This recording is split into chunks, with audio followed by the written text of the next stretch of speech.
एक छोटे से गांव में गोलू नाम का एक बालक रहता था। गोलू एक साधारण बच्चा था, मगर उसकी कल्पना की दुनिया बेहद अद्भुत थी। वह अपनी छोटी सी झोपड़ी में बैठकर अक्सर सोचता था कि काश उसके पास कोई जादुई दोस्त होता, जिसके साथ वह नई नई जगहों पर घूम सकता और रोमांचक कारनामे कर सकता। लेकिन गोलू की ये इच्छा सिर्फ उसकी कल्पनाओं तक ही सीमित थी, क्योंकि उसे कभी किसी ने जादू के बारे में नहीं बताया था। गोलू का जंगल में जाना। एक दिन गोलू अपने गांव के पास के घने जंगल में खेलने गया। जंगल में कई पेड़ पौधे और जीव जंतु थे, जो गोलू को बहुत आकर्षित करते थे। गोलू को प्रकृति से बहुत प्यार था, इसलिए वह अक्सर जंगल में समय बिताता। उस दिन खेलते खेलते गोलू अचानक जंगल के बीच एक अजीब सी जगह पर पहुंच गया। वहां उसे एक पुरानी और धूल भरी किताब दिखाई दी, जो एक बड़े पत्थर के नीचे दबाई गई थी।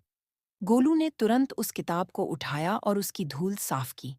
किताब के पहले पन्ने पर बड़ा सा शीर्षक लिखा था, जादुई दुनिया की कुंजी। गोलू ने जैसे ही उसे पढ़ा, उसकी आंखें चमक उठीं।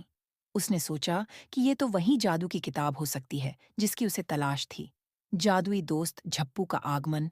गोलू ने जैसे ही किताब का पहला पन्ना पलटा, किताब से अचानक धुआं निकलने लगा। गोलू डर गया, लेकिन उसकी जिज्ञासा भी बढ़ गई थी। देखते ही देखते वह धुआं एक छोटे प्यारे और मजेदार प्राणी का रूप लेता चला गया। वह प्राणी गोलू की तरफ मुस्कुराते हुए बोला, नमस्ते, मैं झप्पू हूँ। मैं इस जादुई किताब का रखवाला हूँ और अब से मैं तुम्हारा सबसे अच्छा दोस्त हूँ। गोलू की खुशी का ठिकाना नहीं रहा।